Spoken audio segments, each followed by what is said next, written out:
Hi everyone, my name's Rebecca and I'm here today with Robert Spitz from Blue Mountains Limousines and Vintage Cadillacs. Thank you so much, Robert, for joining me today. My pleasure. Fabulous. I would love to hear a bit more about your business and how you came to be involved with cars. Well, I retired back in 2013 and then decided to do a tree change. So we sold up in Sydney, bought a lovely place in Katoomba. And after about 6 months, the wife sort of said to me, look, I love you dearly, but either get a job or get out. She just couldn't deal with me 24 hours a day. So we tried to figure out exactly what's the best business to do. And we looked around, and obviously tourism is such a big business up here in the mountains. We looked around, and the only thing that wasn't available was any sort of limousines or luxury transfers. So we decided to go out and just buy one stretch limo in 2015, I think it was, and just promoted that, and that did very well. So we basically expanded to 2 limousines and a couple of Caprices, and then I joined up with another fellow, my business partner, who has all the 1929 vintage Cadillacs. Wow. So they're Cadillac LaSalles, so they're very special cars. And he's been doing weddings up here for a number of years. Most of the Blue Mountains people know the cars. So we just combined, and ever since then, we've been doing very well until the bushfires and COVID. Right. And look, I think just for the benefit of our viewers, we should perhaps contextualise what you're wearing right now. That is not your everyday attire. No, maybe I should go change. No, I'm currently helping Area Health out in Dubbo. So this is not my usual dress code. We actually wear a suit and tie. And what brigade are you attached to, Robert? I'm attached to South Katoomba. Right, lovely. Yeah. So that's actually a really nice segue into my next question, which is, how have the bushfires impacted you personally, and most recently, I guess, the many lockdowns we've experienced through COVID-19? How have they impacted your business and impacted you? I suppose the bushfires, that would have been in 2019, was my first experience with bushfires after moving up here. So it was, to say the least, frightening. Attached to the RFS again, which with the training we did a lot of travelling with helping with bushfires down the south coast and north coast. But as far as business is concerned, it just stopped. The moment the fires hit, all the weddings that were pre-booked, any transfers, that was just gone. They just cancelled one after the other to the point where we had no work whatsoever. So we just parked the cars and hope for the best.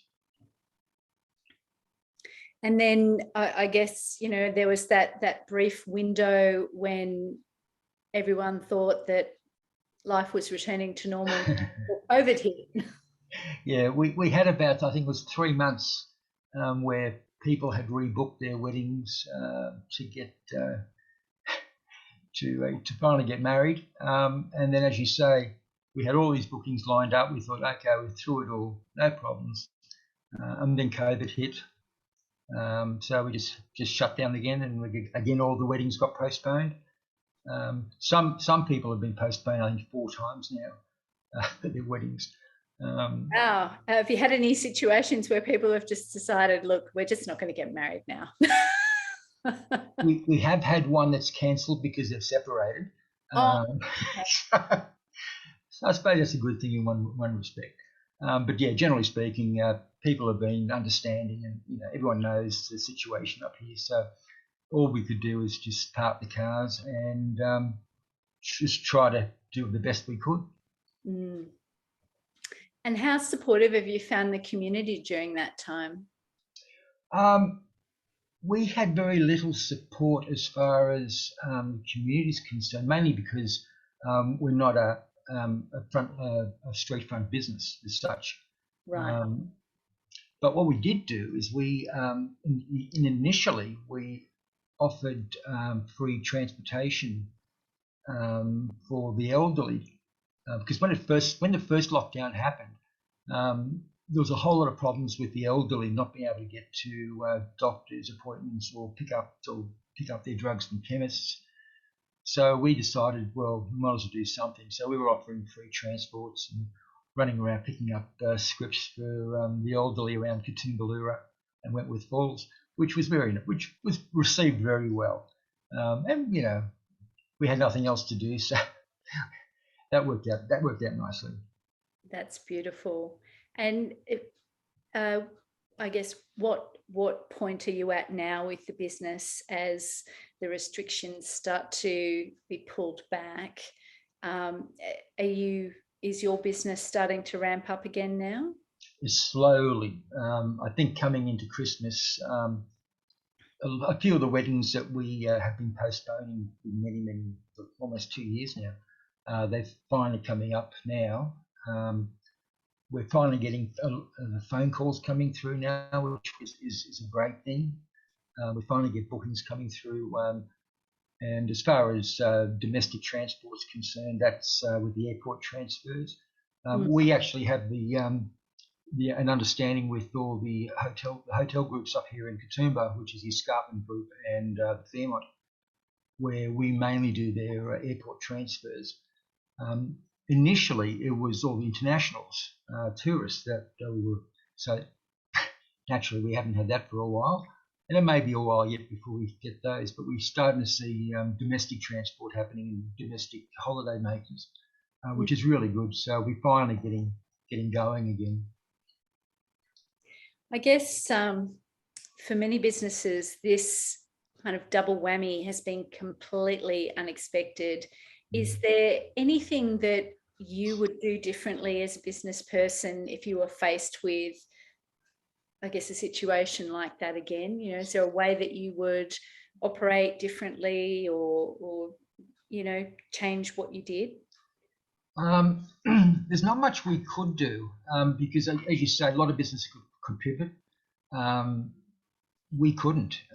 It's not as if we can sort of start working our cars as a taxi because we're strictly controlled by the point-to-point commission of what we can and can't do. So at the end of the day, if this all happened again, what I'd probably do is park up the cars a lot sooner, so we don't have to sort of spend money on staff sitting around doing nothing. But unfortunately, then the staff also, they lose their income as well. So we tried to balance it out between keep you going as long as you can, but when it got to a certain point where we have to stop, we just said, look, sorry, that's the end of the road for the moment. Let's hope it doesn't take too long to get back on the road again. Sure.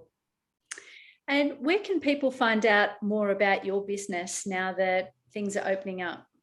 Well, you can get us on the website, on the internet, on www.bmlimo.com.au. Or if there's anyone's interested in bookings or just want to chat about wedding transfers or airport transfers, they can just call me. My mobile's 0400 500 542.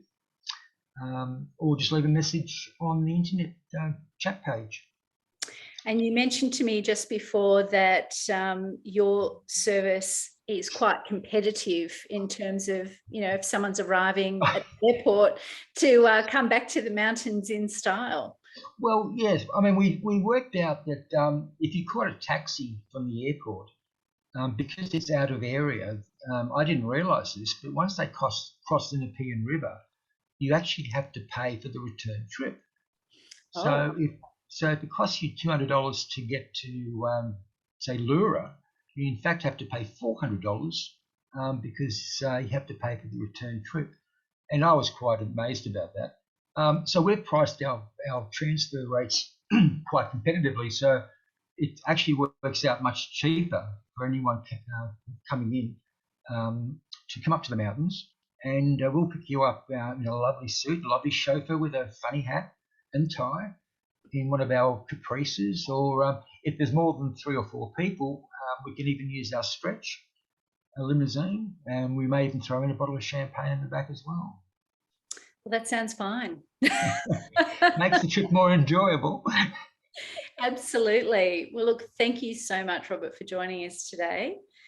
My I'm pleasure. connected Thank you for with. having me. Thank you. And for anyone else who's interested in hearing a bit more about our Blue Mountains project, you can find us at businessbm.com.au. Thanks for joining us.